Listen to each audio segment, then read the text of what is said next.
Yom Kippur is the most awesome day of the year. There's so much that happens on Yom Kippur. The fasting, the praying, the confession, all of the prayers that we say together.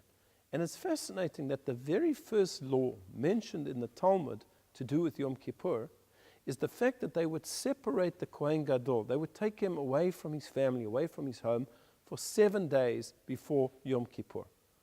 And the purpose of this was to get him ready for the service. Because unlike the other days of the year, when a regular Kohen or Kohanim could serve in the temple, on Yom Kippur, the entire temple service had to be done by the Kohen Gadol. And it was very intricate and it was very complicated. There were a number of different services that he had to do. He had to wear 2 different types of garments, the golden vestments, the 8 golden vestments, and the 4 white vestments. He had to go to the mikveh no less than 5 times during Yom Kippur. There were a number of sacrifices. There were a number of different confessions that he had to make. It was very, very complicated, and he had to get it 100% right. Also, he went into the Holy of Holies. So for these 7 days, they would set him apart from his family, the heads of the Sanhedrin and the other Kohanim, and they would prepare him to get him ready, to get into the frame of mind to do the service on Yom Kippur. And although the Talmud is speaking about the Kohen Gadol, perhaps we could learn a message that's applicable to each and every one of us. You can't just walk into shul on Yom Kippur. You just walk in on Kol Nidre, you put on your talis, you sit down, and you pray.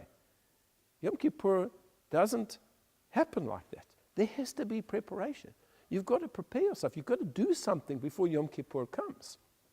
So, for example, we have the month of Elul. During the month of Elul, we blow the shofar every single day. And then in the week before Rosh Hashanah, we've got the slichot, the prayers of forgiveness. And the prayers of forgiveness that we say before Rosh Hashanah are very similar to the ones that we say on Yom Kippur. We're getting into that frame of mind. And then comes Rosh Hashanah. And between Rosh Hashanah and Yom Kippur, the 10 days of repentance, where we're focusing on growing, on repenting, on learning. And then we come into Yom Kippur. And it's a completely different experience because we're prepared for it, to the extent that you can prepare for it. One can never be completely and utterly prepared, but you can prepare for it. But imagine just coming to shul, you don't know what the prayers are, you haven't even had a look through the machzor, and you just arrive fresh and cold. The experience is not going to be that good.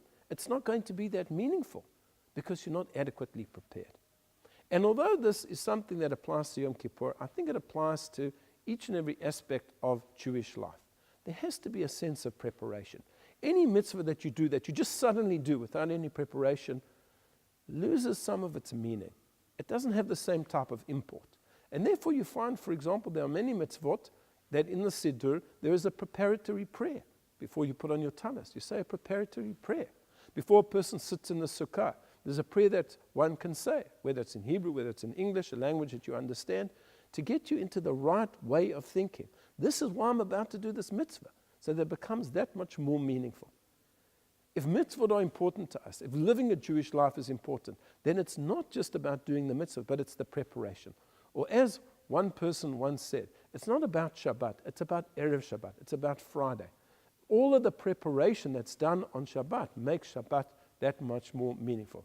I wish you all Gemar Chatimah Tova, an easing fast, and may you be inscribed in the book of life.